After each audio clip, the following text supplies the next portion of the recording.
Olá pessoas, tudo em paz? Maravilha!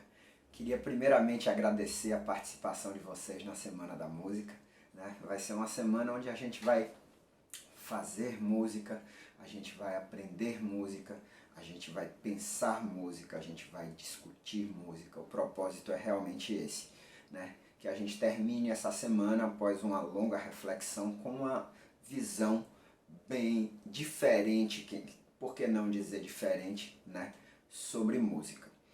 Então eu quero começar falando o seguinte: todo mundo na vida teve um professor, pelo menos um, que marcou a pessoa.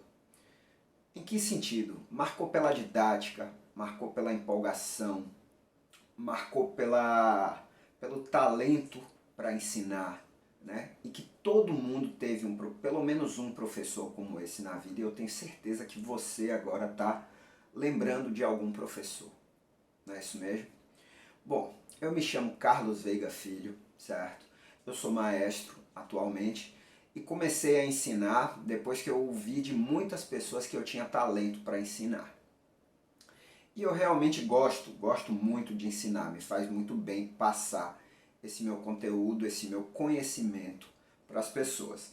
E o que acontece é o seguinte: da mesma maneira que o aluno gosta de ter um bom professor, o professor também gosta de ter um bom aluno. Aliás, o professor gosta de ter vários bons alunos. Então, da mesma maneira que o aluno às vezes se decepciona com o professor, porque isso existe, né? Os professores às vezes também se decepcionam com alunos, claro, é natural. E o que acontece é o seguinte: eu comecei a sentir isso quando eu fui ensinar na universidade, certo? Foi aí que quando eu comecei a sentir isso, que eu falei, poxa, eu vou começar, isso lá em 2010, eu vou começar a ensinar à distância, eu vou começar a colocar meu conhecimento na internet, porque aí eu garanto que as pessoas que querem estudar, elas vão ter um bom material para estudar. E isso já tem 10 anos, isso começou lá em 2010, certo? Então foi um raciocínio que eu fui construindo, né, e que eu cheguei a essa iniciativa lá atrás. Eu falei, poxa, eu vou colocar meu conhecimento à disposição das pessoas na internet. Nesse vídeo aqui você vai conhecer um pouco dessa trajetória também e você vai entender um pouco o porquê dessas coisas. Confira aí alguns depoimentos, certo? Que as pessoas deram durante essa minha trajetória aí de 10 anos no canal Tutoriais em Música. Dá uma olhada aí.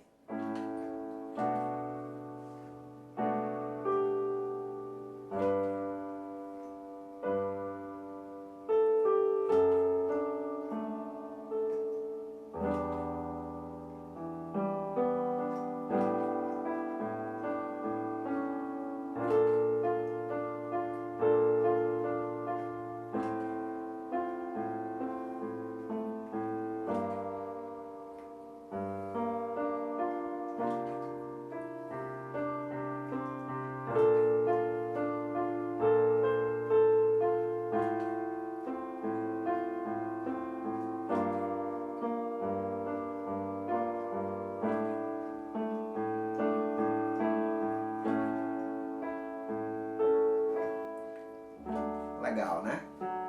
Massa. Então o que acontece é o seguinte: em 10 anos muita coisa mudou. A internet evoluiu, eu cresci, eu hoje me considero um professor melhor ainda do que há 10 anos atrás. E eu comecei a perceber que o canal do YouTube ele tinha algumas limitações, né? O que acontece é o seguinte: eu, por exemplo, no YouTube, comecei a colocar os vídeos, comecei a mandar os vídeos e de repente muitas pessoas começaram a me perguntar, Carlinhos, tem muito material, eu não consigo seguir uma ordem, eu não consigo saber qual vídeo eu assisti primeiro, qual vídeo eu assisti depois. Outra coisa que me incomodava muito, que ainda me incomoda muito, é justamente o fato de eu não conseguir mandar exercício para as pessoas, né? E eu conseguir ver se as pessoas estão resolvendo esse exercício, ou pelo menos enviar o gabarito para esses exercícios, para as pessoas poderem fazer a sua avaliação, a sua autoavaliação. Isso realmente me incomoda muito. E aí, realmente, claro, eu sou um bom professor, eu sempre fui inquieto com essas coisas e eu quis mudar isso. Eu comecei a pesquisar formas de encontrar, de resolver esses problemas. E eu encontrei. E aqui na Semana da Música a gente vai encontrar, a gente vai compartilhar com vocês essas maneiras que são muito, muito, muito interessantes. Certo?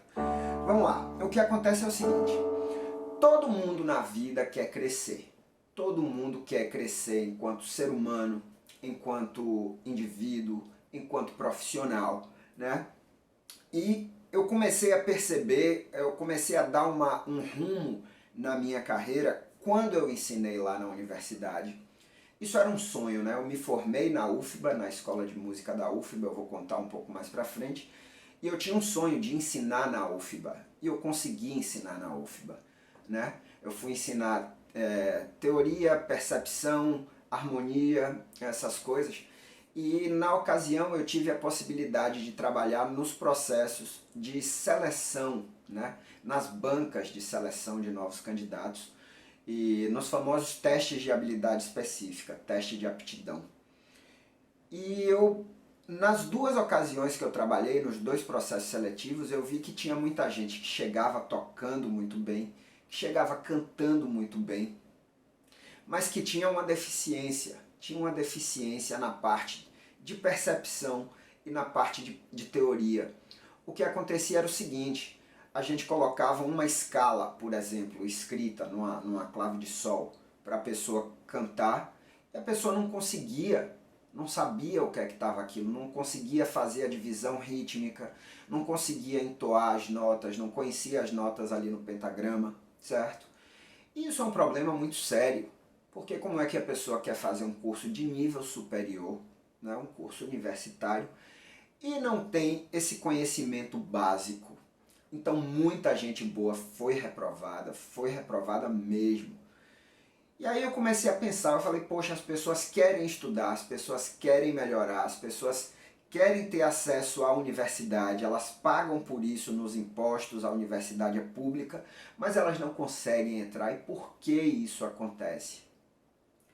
Aí me deu um estalo, eu falei, isso não acontece porque a música não é ensinada na escola básica brasileira.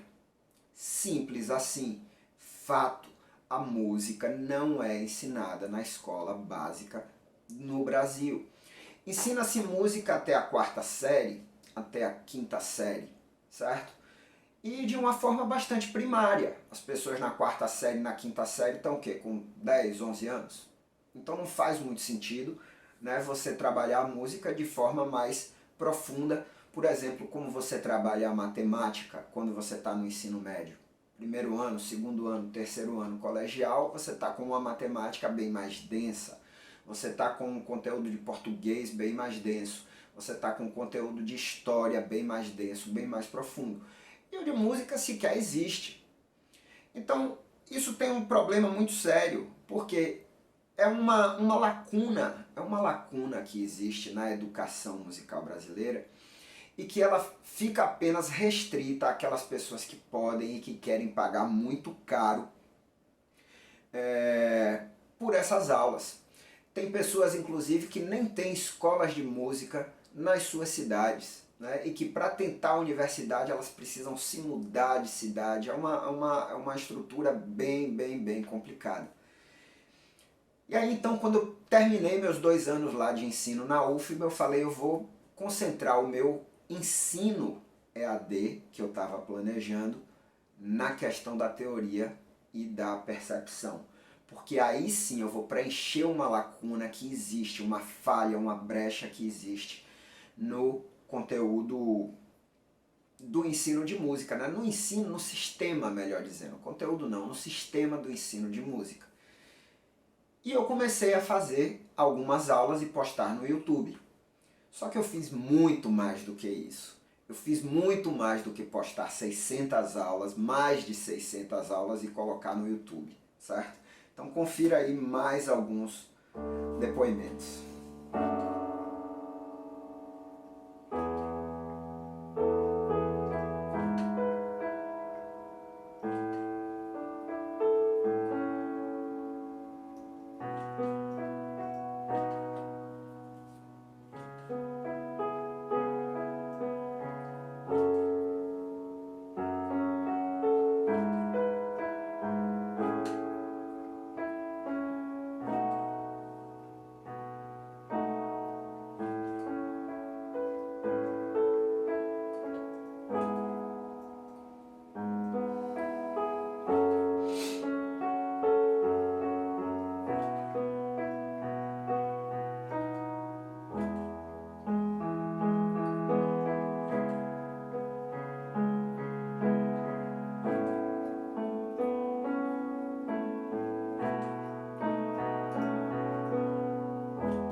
muito feliz realmente em ver que eu ajudei muita gente, né? O meu objetivo naquele momento era fazer com que as pessoas tivessem acesso a essa informação para que elas conseguissem estudar numa universidade, entrar. Elas tinham que ter o direito, né? Porque se a sociedade brasileira não oferece isso, eu me via naquele momento como uma dívida, vamos entender assim, né? Eu queria devolver à sociedade brasileira o que ela tinha me proporcionado, porque eu estudei na a minha segunda graduação, como eu vou contar já já para vocês, eu estudei na Universidade Federal da Bahia, uma escola pública, uma escola excelente, certo? Então, eu tinha essa vontade. Aliás, sou muito grato à UFBA e também acho que as pessoas são muito gratas pelo que eu fiz, pelo que eu proporcionei. E aí eu vou contar um pouquinho dessa minha história, como foi que eu cheguei nesse ponto aí, inclusive de consciência, né? Porque não é todo mundo que tem essa consciência, então vale a pena a gente refletir sobre isso. Bom, eu sou um privilegiado, na verdade eu sou um privilegiado. Meus pais, meu pai era maestro, minha mãe é musicista, é viva ainda, e eu comecei a estudar violoncelo com 7 anos de idade, né? Então isso realmente é um privilégio, não é todo mundo que tem acesso a isso. Meu pai, no final da década de 70, foi convidado para formar em João Pessoa, na Paraíba, a Orquestra Sinfônica da Paraíba, certo? Vou parar de tocar aqui que isso mexe comigo. Meu pai foi convidado no final da década de 70 para criar a Orquestra Sinfônica da Paraíba. E teve um incentivo muito grande por parte do governador, Dr. Tarcísio Buriti, e em pouco tempo essa orquestra se tornou a melhor orquestra do país. Então era muito bom. Na época eu nasci em Santo André, São Paulo, fui para João Pessoa com 2 anos de idade. Não me lembro muito de Santo André, né? Ainda quero voltar lá para conhecer, mas realmente não lembro muito de Santo André não. E eu comecei a gostar muito de ouvir aquela orquestra. Isso eu estou falando, eu tinha 5 anos de idade, 6 anos de idade. Eu gostava muito daquela energia, né, aquele ambiente dos ensaios. Eu frequentava, eu tinha prazer, eu ia para os ensaios acompanhando meu pai. Meu pai sempre foi o máximo expoente para mim, né? E eu ia acompanhar os ensaios, acompanhava os concertos, levava gravadorzinho de fita cassete para poder gravar o concerto para depois ouvir. Nos ensaios eu levava partitura e ficava tentando acompanhar aquilo ali. E com 7 anos de idade eu comecei a estudar o violoncelo, certo? E aí o que acontece é o seguinte, em 1980 a orquestra se desenvolveu muito bem, né? E em 1985 meu pai recebe o convite do maestro Isaac Karabchevsky para ir trabalhar com ele na Orquestra Sinfônica Brasileira no Rio de Janeiro. E ele aceita, e ele vai, e a família toda vai junto. E aí nós passamos 2 anos lá. Eu já não podia ter tanto contato com a orquestra pelo fato da orquestra ensaiar de manhã e eu estudar de manhã. Em João Pessoa, pra vocês terem ideia, a orquestra ensaiava à noite naquela época. Então eu ia de manhã para a escola, eu fazia minhas tarefas, minhas atividades de tarde, de noite eu me mandava para o ensaio com meu pai. Muito bom, uma época incrível. Então eu ouvi muita coisa, eu assisti muito ensaio, mesmo que criança, né? Eu tive acesso a isso, por isso que eu digo que eu sou um privilegiado. E aí o que acontece é isso, né? Em 85, 86 a gente ficou no Rio. E no começo de 87 a gente volta para João Pessoa e em 88 a gente se muda para Salvador. Isso eu já estava aí com meus 14 anos. Com 14 anos que a gente entra na adolescência, o que acontece é o seguinte, a gente começa na escola a ouvir rock, ouvir pop rock, né? Eu comecei a ouvir MPB. Aqui em Salvador também, que é onde eu moro até hoje, a orquestra também tinha essa coisa do ensaio pela manhã. E aí eu já não tinha tanto contato com a orquestra, então o que eu fiz? Eu deixei o violoncelo de lado e comecei a tocar baixo elétrico. Entrei numa banda na escola e comecei a tocar o baixo elétrico. Massa. E isso muda muito, né? Porque o baixo elétrico ele não tem aquela mesma disponibilidade de material que o violoncelo tem na forma escrita, na forma da partitura. Então o que acontece? Eu preciso desenvolver muito o meu ouvido no sentido de tirar, no sentido de aprender as linhas de contrabaixo. Né? Então aí o que é que você faz? Você vai para o sonzinho, na época a gente já tinha CD, né? Aparelho de CD, então você ia, botava o CD do lado, começava a tocar, errei, tocava de novo, e aí você vai andando. 14 anos, né? Então 15 anos, 16, 17, quando chega os 18 anos, aí chega aquela coisa. Bom, vou fazer agora minha universidade, né? Terminei o ensino médio, vou fazer a universidade. Na minha cabeça já estava resolvido, né? Vou estudar música. E meu pai vai adorar. Aí uma surpresa enorme, assim. Meu pai fala, rapaz, você tem certeza que você quer estudar música? Veja as dificuldades, né? Tudo isso que a gente viveu, a gente teve que mudar de lugar. Infelizmente, no ambiente da orquestra, a vontade política, né? Hoje está mudando um pouco isso, mas a vontade política, né, faz com que hoje esteja um maestro trabalhando, daí muda o governo, muda tudo, muda-se tudo, todo o trabalho, muda a perspectiva, né, a projeção da orquestra, muita coisa muda. E sem falar também nas dificuldades da vida do músico popular, que a gente sabe, né? Então, muita coisa de perder noite, muita coisa de viajar em alguns casos, muita coisa de baixa remuneração. E aí meu pai falou, rapaz, você tem certeza que você quer fazer isso como carreira, como profissão? A escolha é sua, mas pense direitinho. E aquilo para mim naquele momento foi meio um banho de água fria, né? Porque eu achava que meu pai ia ser o maior incentivador da coisa, e não foi. Mas aquilo me colocou para pensar.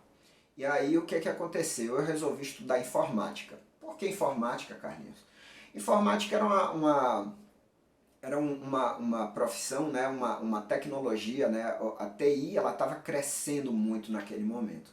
As perspectivas de emprego eram muito boas e tudo mais. Eu falei, bom, vou estudar informática.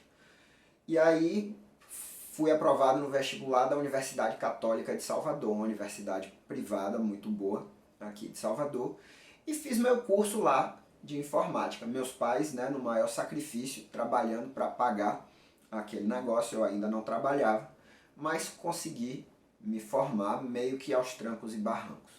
Porque o que aconteceu foi o seguinte, no final do curso de informática eu fui estagiei na Fundação Baiana de Cardiologia, e aí no finalzinho mesmo do meu curso surge uma proposta para mim.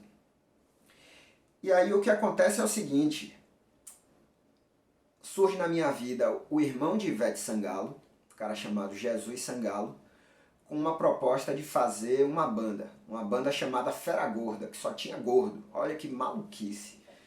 E aí, como eu tocava baixo, ele estava precisando de um baixista, acabei entrando naquele negócio. Então comecei a entrar, comecei a ensaiar. Oi, Carlinhos, a banda vai crescer muito, a banda vai ser muito boa e você vai ter que escolher. Ou você vai ficar aí no seu estágio, que já estava pensando em me contratar, ou você vai ficar com a banda. Rapaz, sério isso, Jesus? É? Falei, puta merda, desculpa aí o palavrão. Pô, velho, eu vou ter que pensar aqui então. Mas aí, é claro, eu escolhi a banda, né? Ó a história. Então, o que acontece? Escolhi a banda. Consegui me formar, né? Eu estava no final da faculdade. Consegui me formar, mas pedi, né? Conversei com o pessoal do estágio, falei que eu não ia poder continuar trabalhando lá porque eu ia realmente me dedicar a uma banda que teve um ano, né? Essa banda durou um ano. A gente fez algumas viagens, a gente fez alguns shows. Foi justamente no momento em que Ivete estava saindo da banda Eva, e aí a proposta dele, né, de Jesus Sangalo, era fazer uma banda meio que paralela, assim, né, associada aos shows de Ivete. A gente fez alguns, mas um ano depois a banda terminou. E aí o que é que aconteceu? Eu estava sem emprego, estava sem banda e A perspectiva de voltar para a área de informática estava meio assim, porque a área de informática ela passa muito rápido.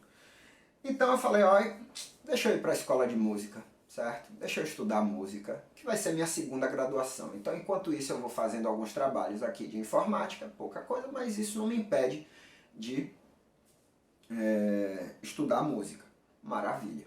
E aí o que aconteceu foi o seguinte, eu percebi que eu me destaquei lá dentro, quando eu entrei, certo?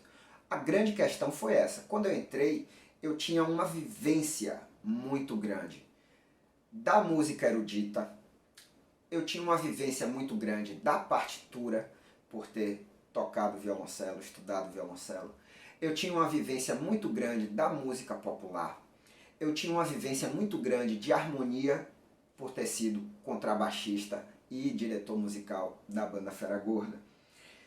Então eu estava com uma bagagem muito grande, e o que aconteceu foi o seguinte, quando eu entrei na universidade, que eu tive acesso ao conteúdo lá dentro de teoria, aí minha carreira, ó, falei, agora ninguém me segura. Porque o que acontece é isso.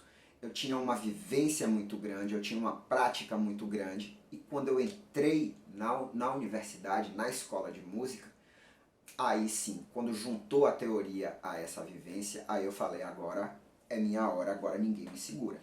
Então o que acontece é o seguinte, quando eu fui fazer depois o meu projeto de EAD, eu percebi que todo mundo precisava ter acesso a essa bagagem teórica e prática e de percepção, ou seja, as pessoas precisam ouvir música, as pessoas precisam pensar música.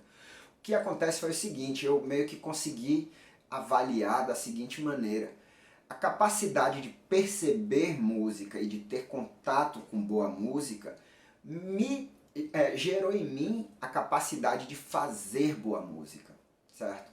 Então é por isso que hoje as pessoas também me consideram um bom maestro, um bom arranjador, um bom músico, um bom professor, certo? Por quê? Por causa dessas referências que eu consigo hoje. Hoje eu aprendo muito ouvindo música, muito. Mas você ainda aprende, claro, tempo todo, tempo todo. Quando eu estou no cinema, uma trilha sonora que está rolando ali, às vezes a história fica em segundo plano. Por quê? Porque eu estou prestando mais atenção na música, velho. Presta atenção. Novela, às vezes eu estou vendo novela, porra, essa trilha tá interessante aqui. Mas você vê novela, claro, claro que eu vejo novela. Presta atenção. Então o que acontece? Todo mundo tem que ter acesso a essa maneira, né? De você tem que desenvolver isso, você tem que chegar numa condição onde você consiga aprender música ouvindo. E olhe que a gente ouve música o tempo todo, a gente é um país enorme, a gente tem uma diversidade, uma pluralidade musical e cultural muito grande, né? Então confira aí mais alguns depoimentos, né, de pessoas que foram se desenvolvendo comigo e construindo esse raciocínio junto comigo aí ao longo desses 10 anos.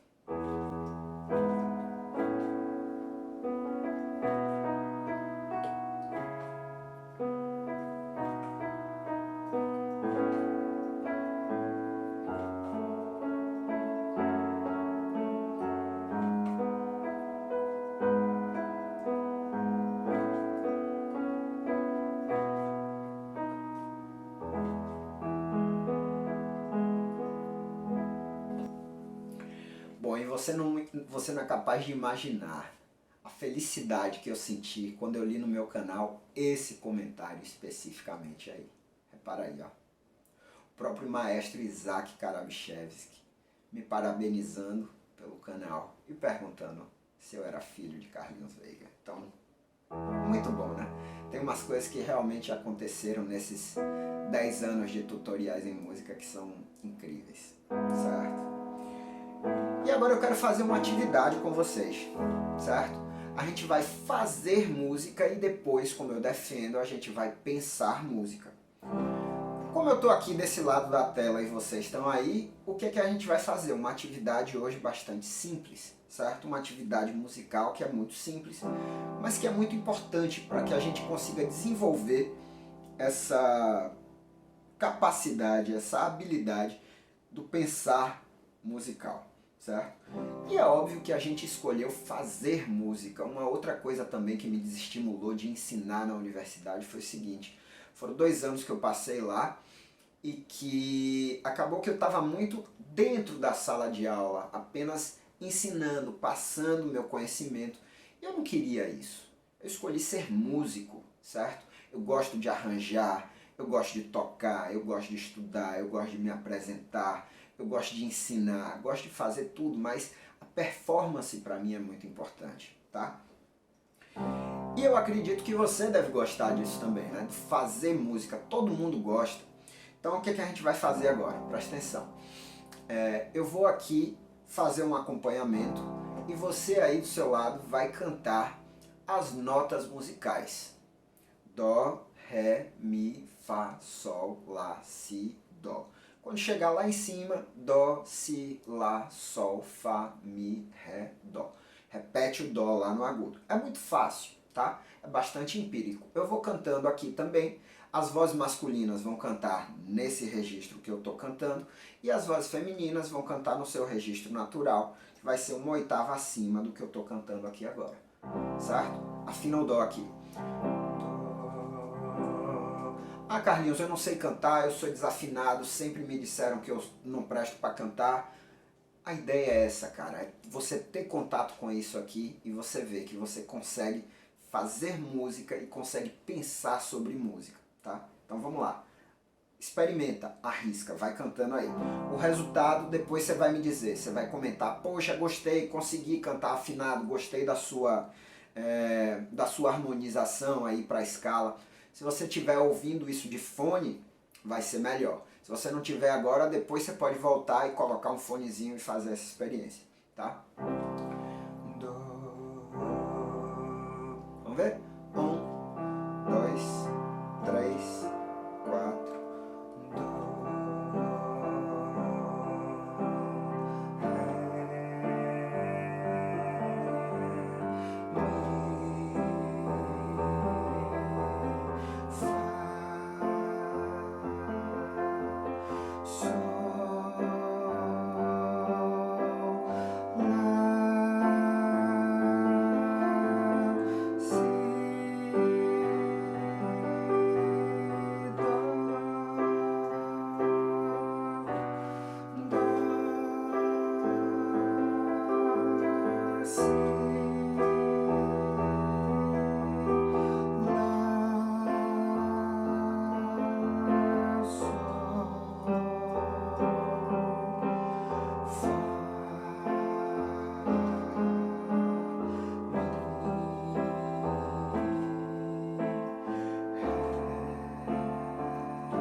Muito bom, né? Muito bom, muito bom.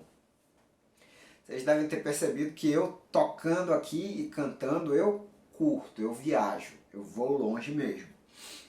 Alguns podem estar pensando: pô, Carlinhos, isso é muito fácil, né? Eu vou cantar uma escala. Para esses que já estão num estágio mais avançado, o que é que eu recomendo? Escutem a harmonia que eu estou fazendo, escutem a harmonização que eu estou fazendo, certo? Porque a gente pode pegar uma coisa muito simples como uma escala. Isso que a gente cantou agora são as notas musicais, mas é também uma escala de Dó maior. A gente pode pegar uma coisa muito simples como uma escala e simplesmente transformar em música, em boa música, tá? Eu vou colocar a partitura dessa escala que a gente acabou de cantar, a gente vai cantar de novo, certo? E eu quero agora que vocês que estão me acompanhando aí cantem e sigam cada nota dessa que está aí. Vocês vão vendo que a gente tem uma notinha, né? Depois uma barra de compasso e depois outra notinha, outra barra de compasso. E isso que está escrito aí é justamente o Dó, depois o Ré, depois o Mi, depois o Fá, depois o Sol, certo? E a gente tem uma nota aí dentro de cada compasso. Essas notas se chamam semibreve. Vamos aproveitar para falar um pouquinho aqui. Essas figuras musicais se chamam semibreve. As notas que estão aí são as notas da escala, Dó, Ré, Mi, Fá, Sol, Lá, Si e Dó. Depois, quando chegar lá no agudo, que é a nota que está mais alta no pentagrama, e daí a gente já percebe o seguinte: quanto mais alto no pentagrama está uma nota, mais aguda ela é. Lá a nota mais aguda, repare que a gente repete, ali o Dó aparece de novo. Dó, Si, Lá, Sol, Fá, Mi, Ré, Dó. Por que essa nota aí é o Dó? Por que aquela mais aguda é o Dó? Por que o Sol está na segunda linha? Justamente porque está escrito aí na clave de Sol. Repara, o primeiro símbolo que aparece aí é a clave de Sol. Repara que também tem aí dois números, 4 e 4. Isso é a fórmula de compasso quaternário simples. Então vê quanta coisa a gente pode já começar a pensar, a conhecer a partir de uma escala, tá? Eu quero que você cante de novo e vá lendo essa partitura aí. Leia, tá? 1, 2, 3, 4.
Legal, né?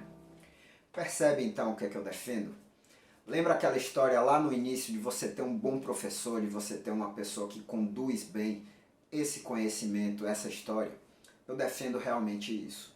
Que a gente fazer música instiga uma outra possibilidade de você enxergar música. E a teoria da música está justamente aí, para oferecer para a gente uma ferramenta a mais.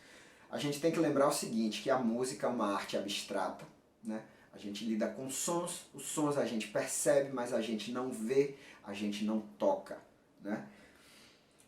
E a ferramenta que a gente tem, que a gente pode transformar isso visual, é justamente a partitura.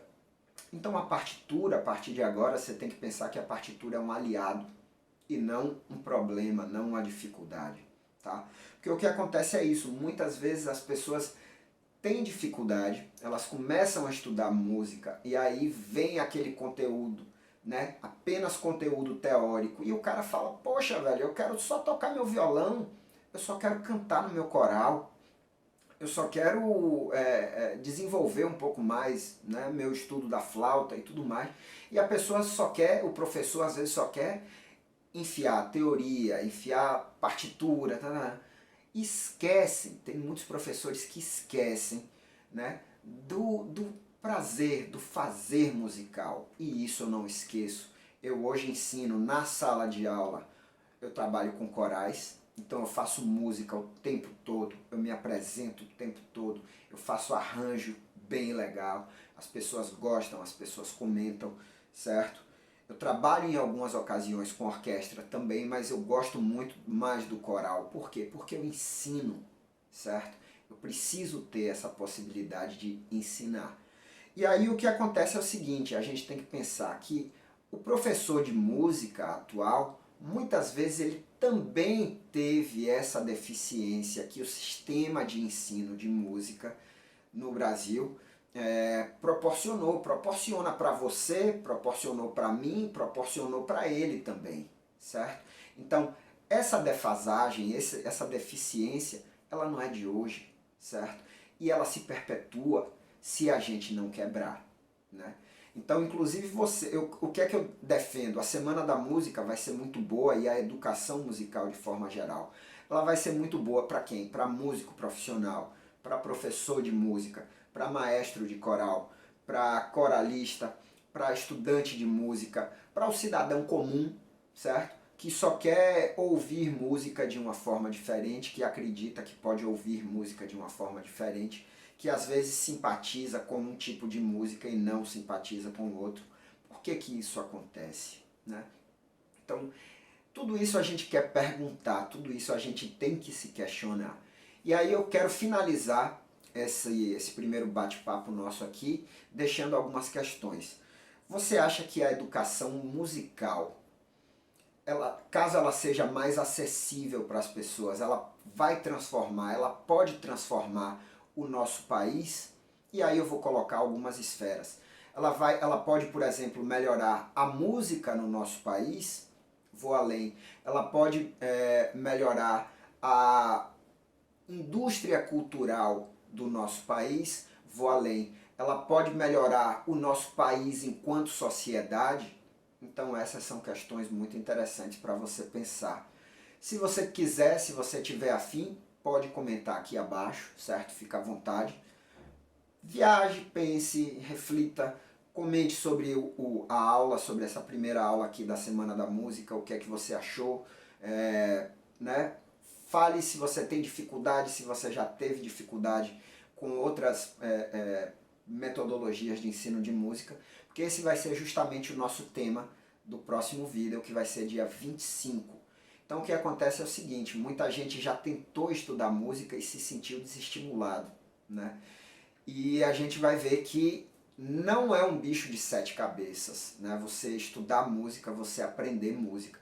Claro que existem, todo começo tem dificuldade. Lembra aí que você no início, lá quando você era bebê, para você começar a andar, a gente tenta, a gente cai, a gente levanta, a gente tenta de novo, a gente pensa sobre aquilo, até que depois a gente consegue simplesmente andar.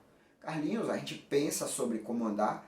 Claro, cara, você enquanto tá bebezinho que não sabe andar, chega uma hora que você tem que pensar, eu vou botar esse pé aqui, depois eu vou botar esse outro pé, e aí eu vou conseguir caminhar, e você dá alguns passos, e aí depois você corre, e aí você cresce e de repente andar se torna uma atividade natural para você. Como tocar vai ser também, certo? Como cantar vai ser também. E é isso que eu realmente defendo, beleza? Então, dia 25, a gente continua aí com a Semana da Música. Enquanto isso, eu quero que você vá pensando sobre essas coisas todas aí, beleza? Forte abraço, até a próxima. E não para de ouvir nem para de pensar. Obrigadíssimo.